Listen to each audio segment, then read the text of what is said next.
the university's. The Institute of World Affairs is the outreach arm of the University's Center for International Education, and I currently coordinate the youth programming at the Institute of World Affairs. I'm looking forward to sharing with you more about my background and more about the work that we do at the Institute of World Affairs, and also very honored to be sharing this panel today with Lucia, with Gabriela, and with everyone in the room today. Hi everyone, my name is Gabriela Cristobal. I use she, her pronouns. Thank you for having all of us here today. I echo my fellow participants in my excitement to be here with you all, as I will try and scroll through and see some of your faces throughout our conversation. So I am currently the Women's Coalition Director at the DNC. Previously, I worked in the gender space on more of the nonprofit C3 side as the Director of Programs and Strategic Engagement for United State of Women, which is a nonprofit that came out of the Obama administration's White House Council on Women and Girls. But even before that, I was at the United Nations Foundation on their global health advocacy team. And there I really worked with connecting the US to the work of the UN. So I've brought that at the start of my career through everything I've done, and I'm very excited to talk about how local global competencies and community engagement really are. And with that being said, Pam, I think I will hand it back to you for the next part. Great, thank you, Gabriela, and thanks to Victoria and Lucia as well. So we've asked each of our panelists to please share a story from their life, from their lived experience that illustrates who might have ignited their interest in global learning, what they might have learned on their journey, and what impact it's had on their lives and on the lives of others. So we're going to start with Lucia and listen in to your story, please. All right. First, I just wanted to say that it's a true honor to be on a panel again with Gabriela and Victoria, and to be with you all in virtual space today. A special thank you also to Essie and Pat and the rest of the coordination team who helped to put on today's event. As Pam has introduced me, my name is Lucia, and I am an alumna of UW-Madison. I graduated with a BA in International Studies in 2015. But my interest in global affairs started at a much earlier age.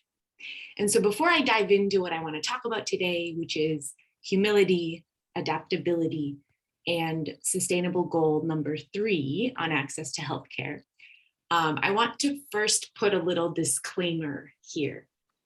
And so that is that when we hear people talk about their career trajectories, it often sounds like each step was kind of this logical progression from one thing to the next. And I just want to share with you all that this is rarely the case. And often these transitions can be filled with self-doubt or feelings of uncertainty. So when you hear these stories from us 3 today, and when you engage with us in the Q&A, I'd encourage you all to ask us about a time when we didn't really know what we were doing. Okay. So when I was asked to come give a talk on global competence today, the first word that came to my mind was humility. Having the privilege I did as a child, I grew up in a space where my culture and my language were the status quo. But our parents always encouraged my sister and I to explore new places regardless.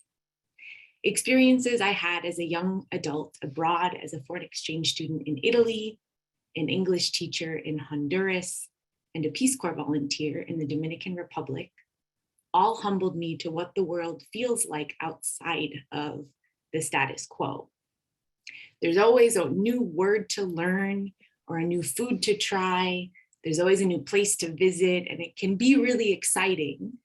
It can also feel exhausting sometimes and lonely at others too. I had to learn not just to translate my words, but also my practices.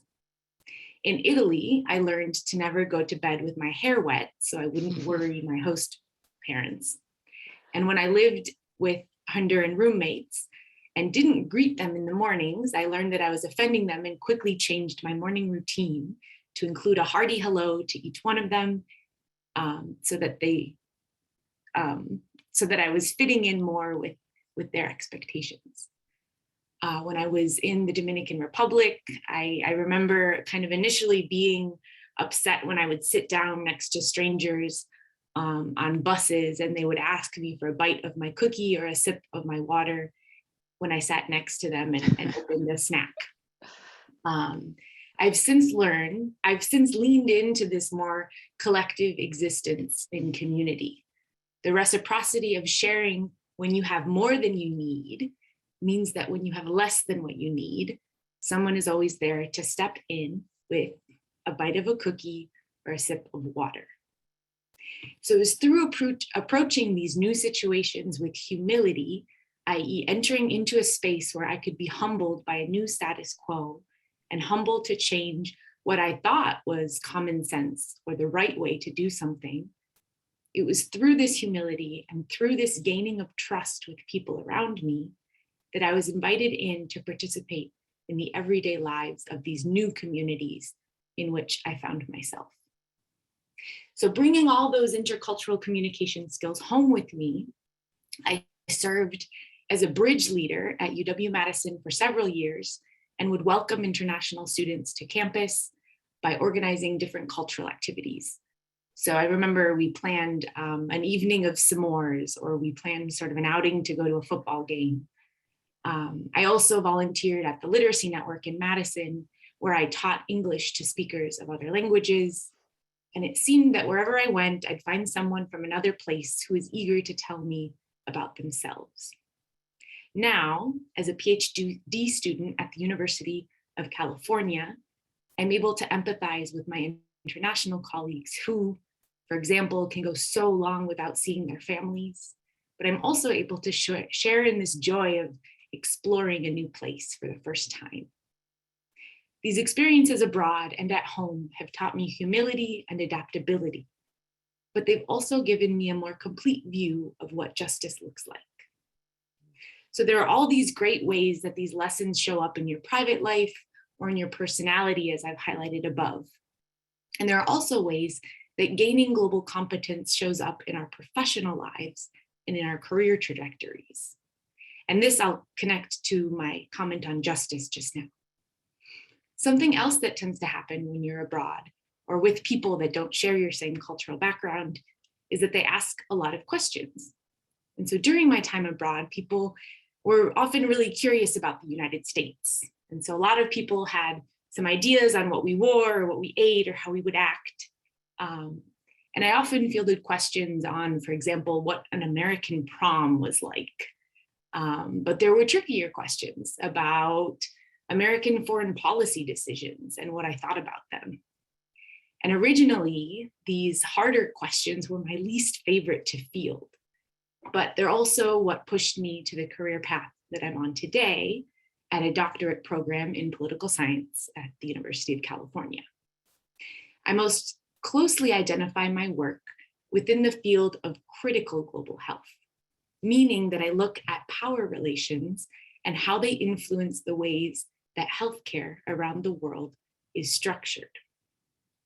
This is important work because if we are to achieve Sustainable Development Goal number 3 on health, which I'm told you all are learning about, we must understand the ways in which power operates in global health decision-making spaces and in processes of implementation. Within this third goal, I'm most interested in target 3.8, which is concerned with accessibility to health services and is often framed as health justice.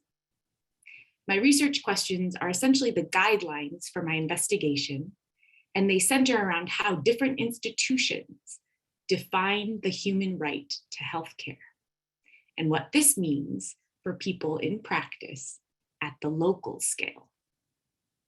I find the answer to this question absolutely critical if we are to eventually move out of this pandemic and into a place where we invest in our primary healthcare systems and provide equitable access to all people. I'm currently in my program's 3rd year, and in the midst of a year-long exam process. So next month, if all goes well, I'll officially become what's called a PhD candidate, and I can officially begin collecting data and writing my dissertation. And so my dissertation is essentially this big long paper that I'll write, thanks Victoria, that takes years to write and research. And the goal is that it contributes in some way to social science and what we know about the world. And so I only came to this work on health justice and to this doctorate program because of all of these different ways meeting different people around the world has shaped the way that I think. And so I'm just over the moon to be able to share with you all that kind of short snippet of how I got to be where I am. And I really look forward to hearing from Gabriela and Victoria too. Thanks, everybody. Lucia, thank you so much for that powerful story. We look forward to learning more through our question and answer session with you later. Victoria, we'll transition to you, please. Thank you. Thanks, Pamela. And I echo Pamela in saying that, Lucia, that's super inspiring, what you're doing and how you've been able to tell your story and connect that to the theme for today. A little bit about me. I am originally from Nigeria. I'm still from Nigeria. I don't think that has changed. I am currently in the United States working for the Institute of World Affairs. And just like the name says, the Institute of World Affairs is the outreach arm of the University of Wisconsin-Milwaukee, focusing on global education. So our program reaches teachers, K-12 teachers, students, and the broader members of the community, connecting them to global competencies and helping to see that you don't necessarily have to travel out of the United States to be a global citizen. And my journey started growing up in Nigeria and struggling with education. I was not the most academically bright student, and I didn't have an explanation for why I couldn't fit into the education system.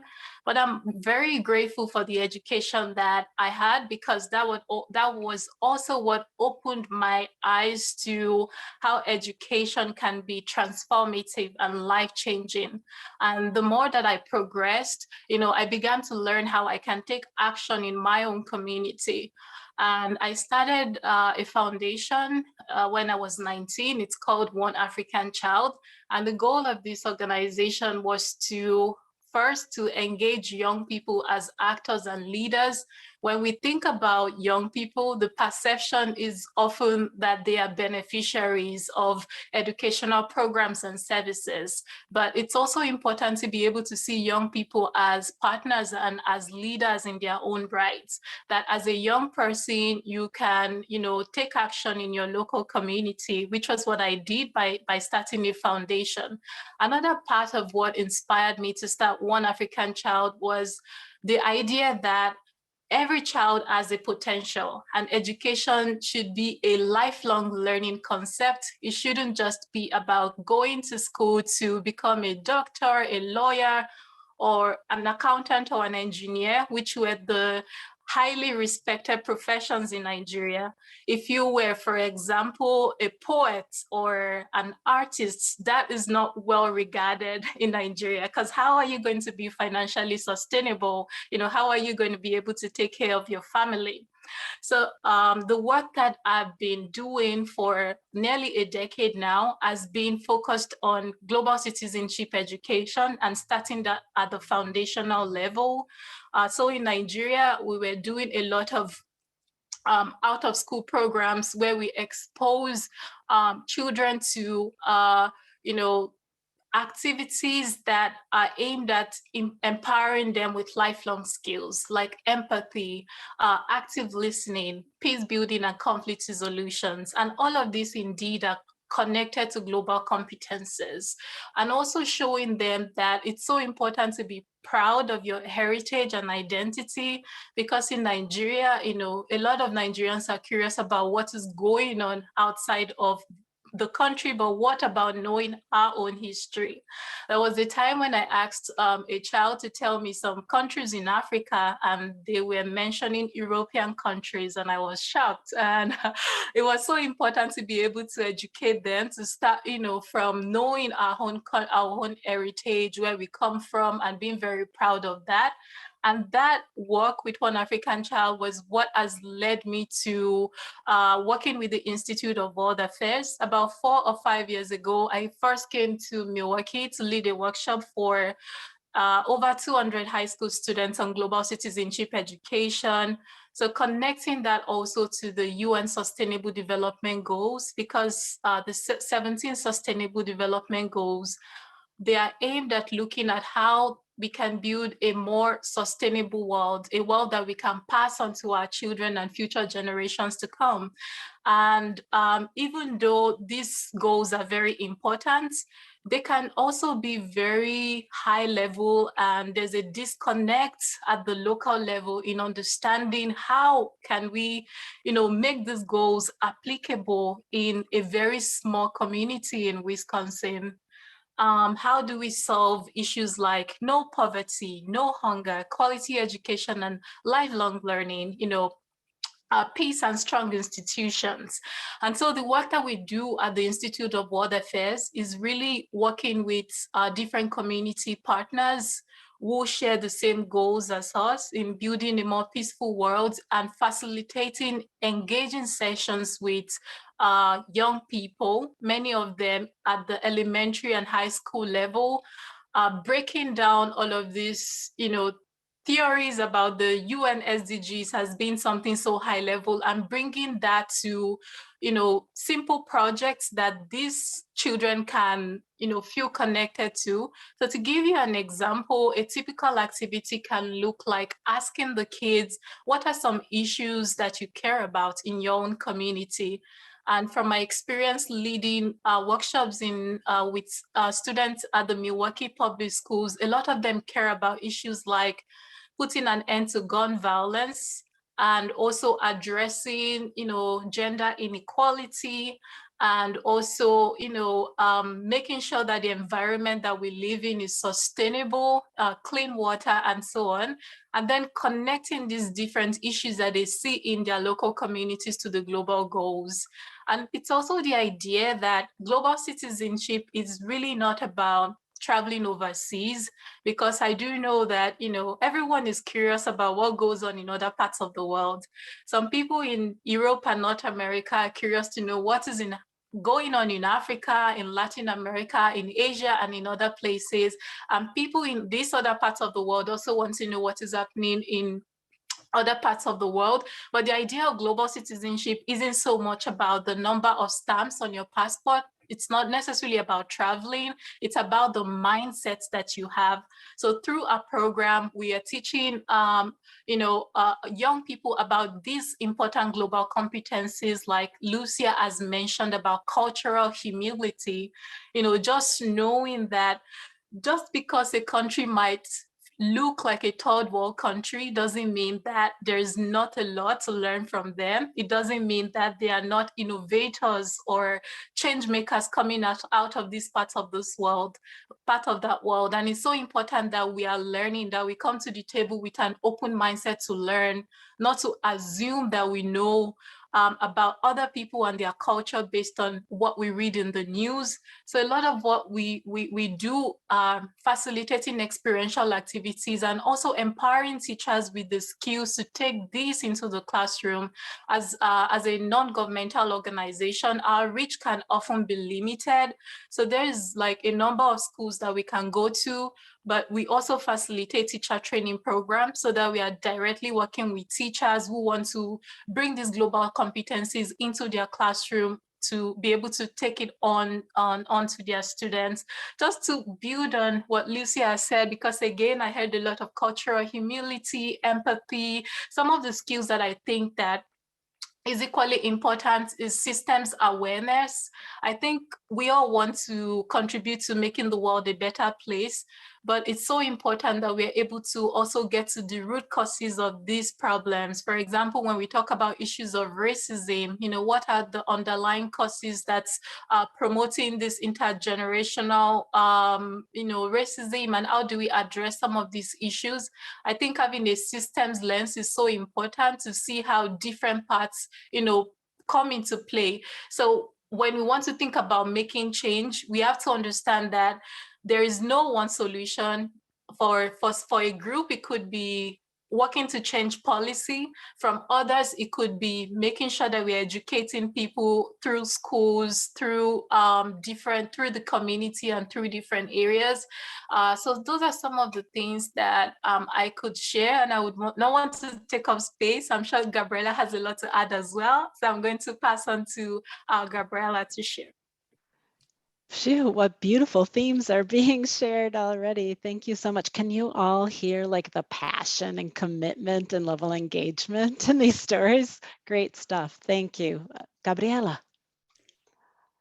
Thank you, Pam. And honestly, thank you, Victoria, Lucia. I need to remember to ask to go first next time because I don't know how I'm going to follow that.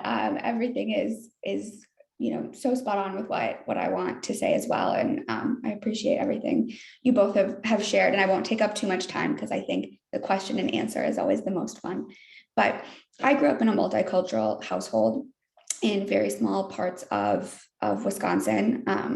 My dad and his family came to this country when he was younger from Mexico. My mom grew up in, I'm going to do the hand thing, like northern part of Wisconsin. And so that was just the environment that I was used to, that we would have tamales on the 24th of December, and then we would have kishka on the 25th of December. And I had, so many friends as well, whose parents came from the Caribbean, who were part of the Hmong community, that this was something that was so ingrained in what I understood. And I didn't always realize that this, global competencies, that this like international studies portion was what I might want to do with my life. And I'd love to say that the community that raised me really inspired me, and they definitely did, but that sort of moment for me is far more embarrassing.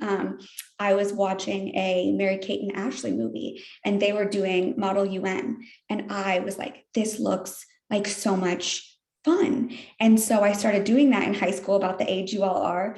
I thought I was going to be an engineer. I wanted to solve problems and help my community by building bridges, literally. And I had a teacher pull me aside, like all of the amazing teachers you all have that are here today. And she said, I know you want to be an engineer, but you should just think about doing something else, which, at age 15 felt like, what do you mean do something else? I had no idea really what I wanted to do, but I started studying international studies at UW-Madison in college, political science, and gender and women's studies. And what I realized was this was so much of my passion and what I wanted to be able to do. And I was able to take a more academic lens to apply my lived experiences of this community that I was so attached to and wanted to give back to in Wisconsin, to my international experiences as well. And then I did an internship at the Wisconsin State Assembly, and I would spend a lot of time answering phones.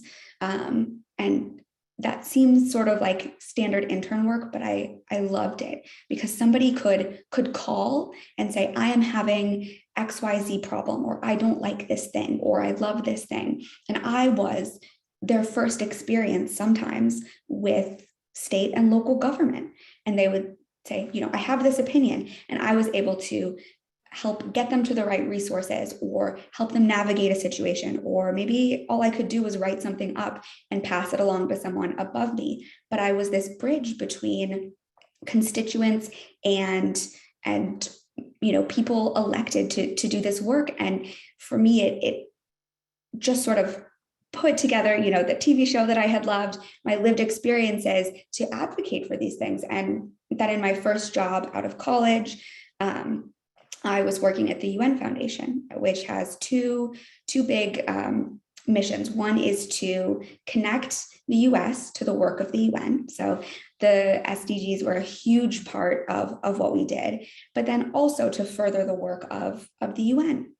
And so I was working on their global health advocacy team, working with global childhood immunizations.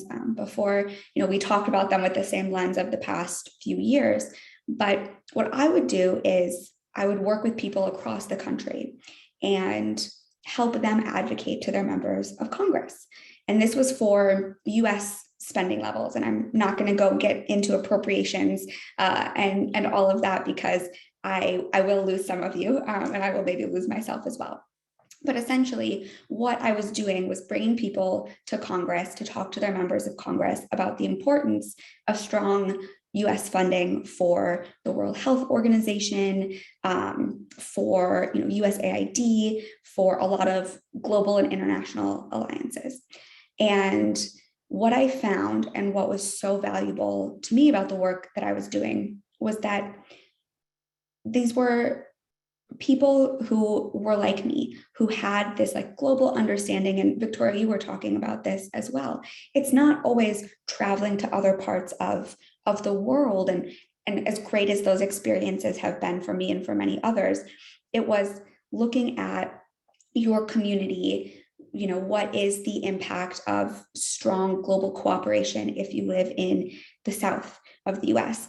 And there's a lot of, tourism and border crossing. What does that mean for global, transmission of diseases? I'm sure, Shia, you have talked a lot about global health security in your programs as well. And it was, how do you talk to your members of Congress who may be, representing a small part of the US and share this experience? Did somebody at one point live abroad? Were their parents part of a refugee population that was resettled in the US, and they had family members who had experienced the diseases that we were fortunate enough to eradicate here in the US, but were still, prevalent in other parts of the world? And how, as Wisconsinites, they could advocate for those things within their community as well.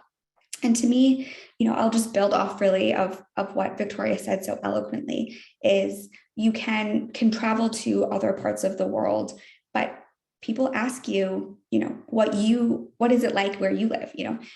Lucia said, what is prom like? And so it's important to understand what's going on in your community, and how are you, as much as you may be importing something from your travels, you are also exporting your community and your work. And a lot of our global experiences, a lot of the work that we want to do starts at the local level. We are one country in a globe that is working on the SDGs. I spend a lot of time looking at gender equity, SDG 5 in my work, but also I think a lot about 16, which is peace and justice and those institutions. And I think we, in the past few years, have really seen how many things play a role internationally and locally in our institutions, and what US institutions represent around the world, and how that's really determined at the local level, protecting them, participating in them, being really thoughtful and intentional about how you are engaging in your community, how you are acting as a global citizen at the really local level. And that's what I do now. And I hope anyone who is on this call who is old enough to is registered to vote, because it's so important, because our elected officials are making decisions about things that impact our community, but also about what's happening on the global scale as well. And that is all interconnected. So, I was going to speak a little bit about some of my experiences abroad, specifically an opportunity that I had to go to Cuba in 2016. And I happened to overlap with the US delegation when President Obama was there. And it was a very structured trip. to begin with. And then with elected officials coming, things became a lot less structured. And it gave a really great opportunity for me and the field study participants I was with at UW-Madison to go around a little bit more and talk to people a little more freely. And one of the starkest things that I took away from that was how alive the American dream was in Cuba, and how I was able to connect my own experiences, the experiences of my family that came to this country looking for that opportunity, that they wanted to be a part of a community and build things up for themselves and their generation and the next generation and the one after that, and how that was alive in other places the same way. I could have, not have traveled at all and been just down the street. And those commonalities are there and really important. And there's very significant differences as well. But again, I think a lot of this global citizen, it really does start very close to home. And the last thing I will say is we are so lucky to live in a country that is such a melting pot. I think it was President Reagan who said the US is the only place you can come to and become an American, that it is not really something that you are just born into. You definitely can be, but people from all over the world also come here. So I know how expensive and how difficult international travel can be. All of my experiences have been because of scholarships and fellowships and second and third jobs. But there is also so many communities within the US, within Wisconsin, within the Midwest, across the country that you can also learn from and engage with to gain some of those global competencies as well. So I encourage all of you to do Model UN if you can, but also to find those communities and those other cultures that you can learn from close to home, because that's really where it all starts.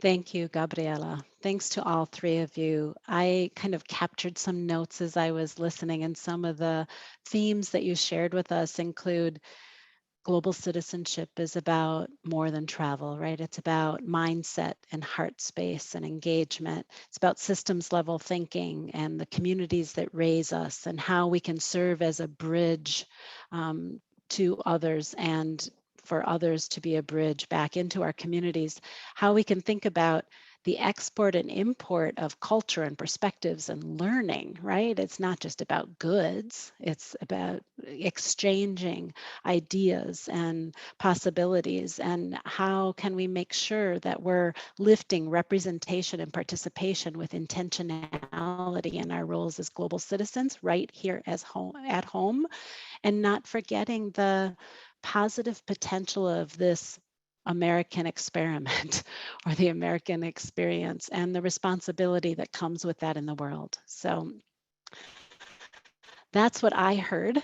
And I know everyone else heard things from their own lens. And I want to make sure that you all have time now to pose questions to our panelists and have an opportunity to learn more from each of them. So feel free to either raise your hand and we can unmute you to ask a question out loud. We'd love to get your voice into this space, or you can post your question into the chat and I can read it aloud for our panelists. And if there's someone in particular that you would like to present the question to, please put their name at the beginning of your question. Otherwise, we can ask the panelists to see who would like to respond. So I'm watching the chat. My team will help me watch to see if anyone raises their actual or their virtual hand.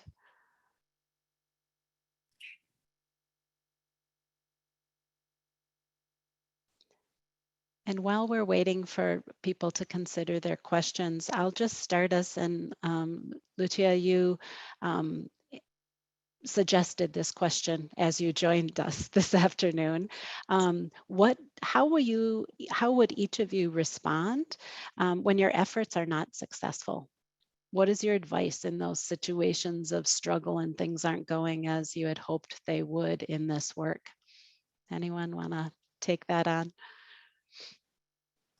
I guess I can just say a quick thing to answer my own question. Rejections are really hard. Some of you might be applying to university right now or jobs. I got the advice from someone a bit ago to start a rejections folder in your email. So every time I get a rejection from something, I put it in this rejections folder. And originally I was thinking, oh, this is a terrible idea. And then I just see the folder and no one thinks I'm good enough for these things. But it's taken on a different meaning for me. And so now what this folder represents is just how many times you have to try for something to work. The life of a graduate student is sort of this incessant application to grants and institutions, trainings. Sometimes you get them, oftentimes you don't. And that goes for positions too. So I was rejected by Peace Corps twice, and had a really hard year where everything I applied to, I just wasn't getting. And so when I tell this story, it often sounds like I had things figured out and planned. And I just want to tell you all that no one does. And we react and respond to rejections and to big changes in our personal lives too, as they come at us. And part of that adaptability, I think, is from being in different contexts. And as Gabriela and Victoria have both really highlighted for us today, knowing people in our own communities that come from different contexts. So I'll end there, but yeah, thanks for posing that question again, Pam. Of course. Any additional responses from our other panelists?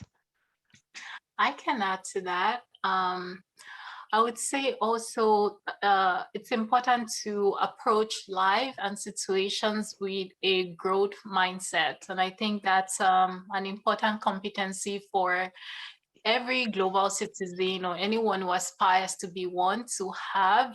And having a growth mindset is not just looking out for the good in everything. There will be times when, when you face rejection or you experience something really negative, it's okay to grieve. It's okay to, deal with, just feeling down sometimes, but also having a growth mindset is about being able to, pick yourself back up and to keep on moving forward, because I think that we're living in such a world and at such a time where it's so easy to see all of the, depressing news around us, what's going on in Ukraine and all around the world.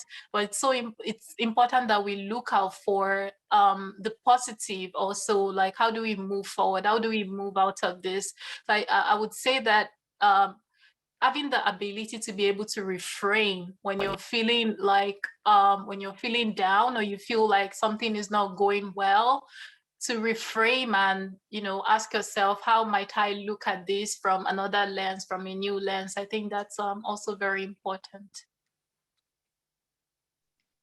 One thing I will just add is in this work, you are going to experience both those personal setbacks and movement setbacks.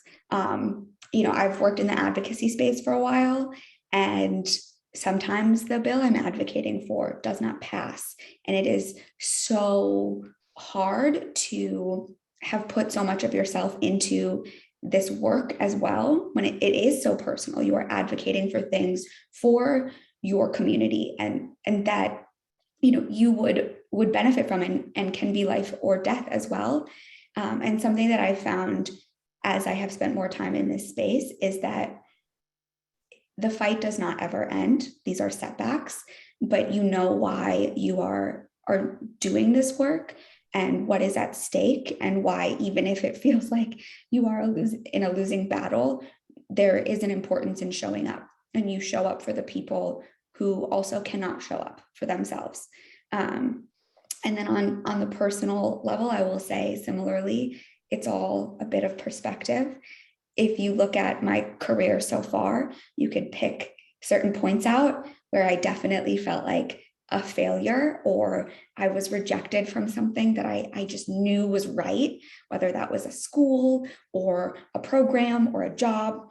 And now that I'm a little farther in my career, I can see, oh, not getting that one thing allowed me to be eligible for this next thing or this other thing, or I wouldn't have gone after this opportunity. And so while that's so hard in the moment to remember, I think, you never know necessarily the other versions of yourself, and that is okay. As long as you are pushing forward, I think the general arc will be positive for all of you. Thank you, Gabriela. And Victoria, in your response, you touched on this a little bit, but there was a question in the chat about whether in your work with international communities and even your work here in the United States, if you're observing an increase in dynamics of depression in young people, and kind of what you're observing, but also what suggestions you might have as far as response or encouragement to as a counter to that, and how we support our youth moving forward and engage them in this work in meaningful ways. Any thoughts on that? Yes, my experience working with young people, I can definitely see and tell that, depression based on so many things, whether that's looking at what's going on in local communities or at the global level, that's very, very evident. And I don't think that it's specific to a particular country, because I'm speaking to different young people from across the world, and I see that this is something that comes up every now and then. And also young people taking to social media to voice and share how they are feeling. What I would say is I've seen the need to focus more on mental health these days, and that's super important. And I think that in certain communities, vulnerability and issues of mental health are still not very much openly discussed, particularly from very culturally sensitive countries like Nigeria, where I come from. I think it's super important to recognize that it's okay not to be okay. It's okay to be vulnerable, and vulnerability shouldn't really be specific to a certain gender. Like if you are a guy, you can't express your vulnerability openly. I think it's important to break down all of these stereotypes and all of these things that's happening. What I would say is we need more and more of empathy. Empathy is not something that you're born with. It's something that everyone has that ability to learn. We need to learn, both for teachers and for students, how to give empathy, but also how to receive empathy. As a teacher, there'll be days when you break down, days where you're not feeling motivated, and it's okay to learn how to be able to communicate that, to your students or to the school administration. Thank you, Victoria. Oh, please, Lucia. Just a quick response, because I wanted to highlight something that Victoria said earlier, and that was that sort of this idea that young people are partners and are leaders. I think often as young people, and when I was young, I still am young, I think we often receive this message that we just have to learn, and that we can't do anything yet because we have still so much to learn. And I really love this reframe, which is that young people already are leaders. And also to this question too about, we're seeing a lot of depression in younger generations. And there are so many big structural factors that I see my students, I identify myself with the millennial generation, and my students are Gen Z. And so I see so many of my students, Gen Z students, that are so passionate about breaking down these huge structural issues, like racism. Victoria mentioned structural racism. That's huge on the global scale, on the meso scale, on the micro scale. And there's other things, climate change. And so I really want to just say that as young folks, you already are knowledgeable, and you already are in a position where you can take on these leadership and activist roles, and you learn along the way. And I guess I also just want to say that we learn a lot from you, millennials and Gen Z and what's the other, baby boomers. We all learn so much from all that you all are passionate and want to change about the world. So we do have a question in the chat related to this line of thinking, and a student is asking, what advice do you give to someone who wants to take more action but doesn't know how to begin or how to go about it? Like, what does a launch look like? Gabriela, would you like to address that? Sure. And I am just going to add one other thing to the Please, last. of course.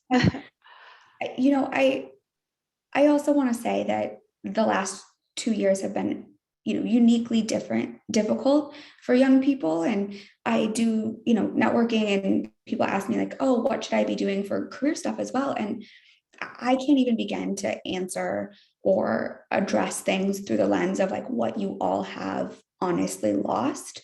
And I just want to also name that so much of our culture demonstrates the like 30 under 30 and like 21 under 21. And it is okay to not have a resume or a background that looks like those students as well. If you have had to take on extra caregiving responsibilities or help with more things at home or with family members, that is okay too. And truly, coming from the space that I'm in, and when we're talking about all of these issues and how even in the US we can address them, like that is valuable lived experience as well. So as you are like thinking about how to get involved, it is not just volunteering with a nonprofit or doing anything like that. Sometimes it is just learning how to tell your story and why the policies you're advocating for are so important. That being said, how to get involved. I think there are so many ways to start, but I think the most important thing is to look around and say, okay, in my community, like what do I want to do? During the pandemic, I was so impressed. I was living in New York at the time with how many high schoolers were looking at creating community pantries and fridges and would just take some plywood together and like start building them and just posting on social media. I think look around and see like what is happening in the like 4 blocks you live in, like what is really important to you there, what is happening. And then, head to the library, get on your laptop, do a little Googling and see if there is something that there is there for you. There's a lot of like different groups that you can get involved with. And let me tell you, if not, like you are looking in the mirror at the person who is going to start doing that. You do not need any other validator. If you do, it is Chia and Victoria and myself, and I'm speaking on behalf of both of them, but to say like, we are here to validate, like you can start doing that and just take the first step, no matter how small it is. I'm also happy in the chat to like share any organizations I know of if there's a specific thing you're interested in getting involved in as well. And I'm sure that the other panelists have a lot of great orgs as well. Thank you, Gabriela. There's a question in the chat that kind of is a nice segue from this, because leaning into that taking action or connecting with others around a cause can often result in having to go out of your comfort zone. So there's a question, can you share an example from your experience when you had to leave your comfort zone and what that entailed, how that felt, how you navigated through that? And then I see that Lucy has her hand up and she's on the phone. So we'll go to Lucy next, after a response to that question. Any concrete story from a memory when you were out of your comfort zone? Victoria, it looked like you were going to say something. Yes, and I'll be brief. It's also building on what Gabriela as said, just how she's responded to the last question. For me, it was starting an organization at 19. It takes a lot of courage to just go out there and to, you know, to start something. And I remember the very first project that we did was reaching out to 2 children in my community. I saw that they were not going to school, and I was curious to know how I could support them. There were many voices in my head which told me like, oh, are you sure you want to do this? This takes a lot of courage, but you know, just taking that extra step is super important. That was for me, going out of my comfort zone, because you know, staying in your comfort zone, you always want to do what doesn't involve taking a risk. But going out of your comfort zone means, you know, just living every day with a little bit of risk. And sometimes that can be scary. And, you know, seeing just the ripple effect that has came out of going out there and providing important services to the community, and so how so many lives are being changed and transformed through the work that we've done. That for me is just going out of my comfort zone. So to add to like what Gabriela was saying, I think it's important to, in addition to believing in yourself, I do believe that nothing gets done if you don't believe that you're capable, that you're worthy of doing something, you know, exceptional. In addition to doing that, you also have to take that extra step.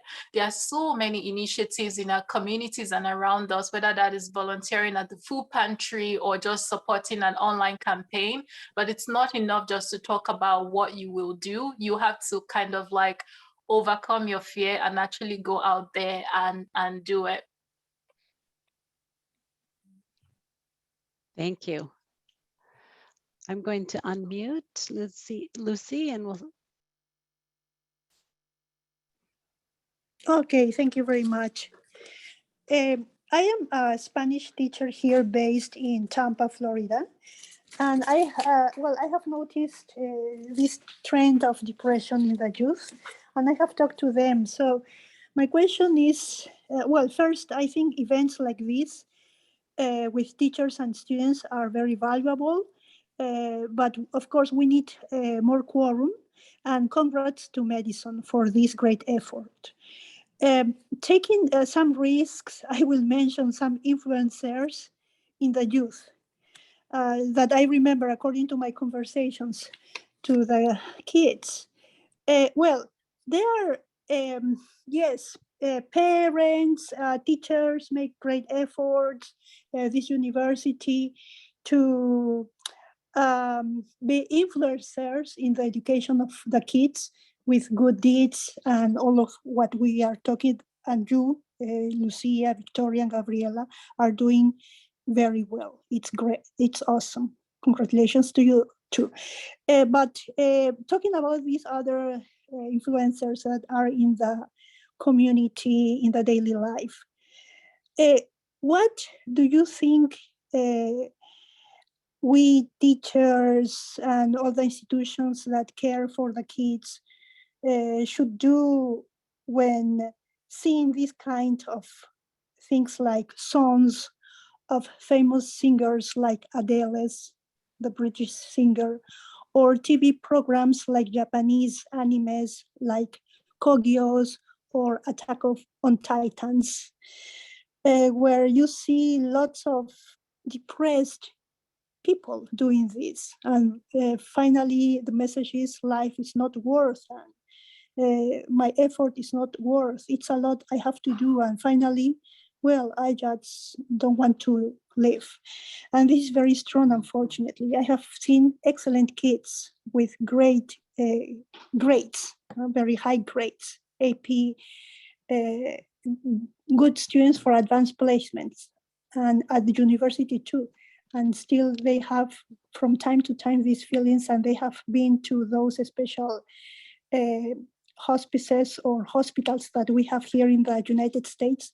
Yes, Lucy, thank you. I'm going to need to unfortunately interrupt. What you're sharing is very important, and I will ask our panelists to address it. And what I, thank you. And I think discussion earlier about the experience of the lived experience of youth today and all of the challenges that they're facing and how that's impacting their experience. We always want to make sure that young people and all people, quite frankly, have access to the supports that they need to navigate those dark and challenging spaces. And I think, you know, as a final response before we transition to your parting messages, maybe if you can share with us your personal approach to how do you stay positive and resilient and proactive in the face of so many injustices, challenges, and difficult realities in our world today, right? We want to make sure that no one feels alone and that everyone has access to the resources they need. And Lucy, I'll be happy to follow up with you to exchange some ideas around that. But Victoria, Gabriela, and Lucia, if you can share your perspective on that. How do you stay positive and resilient? I might first just say, Lucy, that's a great question. And as a teacher, as someone who has classes of students, it's something that I've noticed too. And to your point on influencers and sort of how these messages are passed around kind of in the ether, that's a hard space to be in. And there's a lot of injustice in the world that I think hits our youth in a really intimate and difficult way. In my classroom, I like to talk about these things. So when something really big is happening in the world, I often open up with that example, and do my best to kind of connect to the class's theme of the day.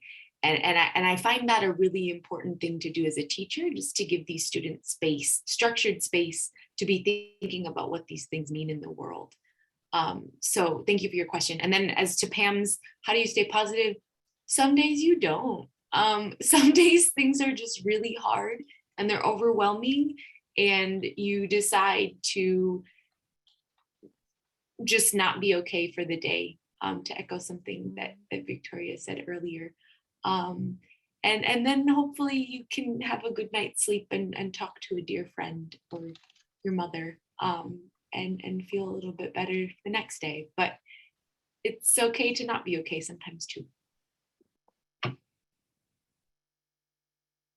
I agree with Lucia. Some days it's very difficult to stay positive in the world that we live in today, but I think that we really have to learn to guard our hearts. I think that's so important, and to surround yourself with a, positive community. I think that's kind of like the thread that really holds everything together, the community that you surround yourself with, whether that's your immediate family or somewhere where you work or where you teach or where you volunteer. I think it's super important to make sure that those you're surrounding yourself with are those that are lifting you up and not bringing you down. Thank you so much, Victoria. Gabriela. Yes, I will quickly say, I also have days where I just accept that I am not having a good day, and I just sit with those feelings. And I think when you try and hold that in, that's when it can really become disruptive. And just having those days where I say, I'm not in a good mood today, and I'm not going to be, gives me the space to sit with that and feel it. And then, I have the opportunity for a new day. The other thing I will say, especially in the K through 12 settings, is, Lucia, you said, you like to talk to your students about it. And we are seeing a trend of some truly horrific legislation at the state level that is stopping trans kids and LGBTQ kids and non-binary kids from being able to do that in classrooms. And so something else that really fuels me is knowing that I am fighting to make sure that is not happening, that the elected officials who are trying to keep these kids from being themselves in an educational setting. And so I would just encourage, folks to look at that and see how they can impact their community and create these spaces for other people as well. Thank you. And in closing, unfortunately, we're at time. So I'm just going to ask each of our panelists to share their parting message. Any final words or message that you hope that each of our teachers and students will carry away from our panel this afternoon?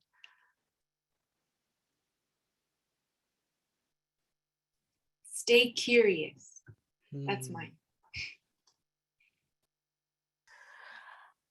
Stay open-minded. And I would say stay aware of what's happening in your community and the impact you have on it. Thank you. I'm going to ask everyone to make a heart with me and send it out to our panelists. What a wonderful discussion. Thank you for sharing your stories with us. Thank you for everything that you do. Please know that you always have friends here in Wisconsin, and we wish you the very best. Deep bow gratitude. Thank you. Farewell to our panelists, and I'll ask everyone to please stay with us. We're in the final section of our day together. Great appreciation to all of you. This has been a really wonderful day.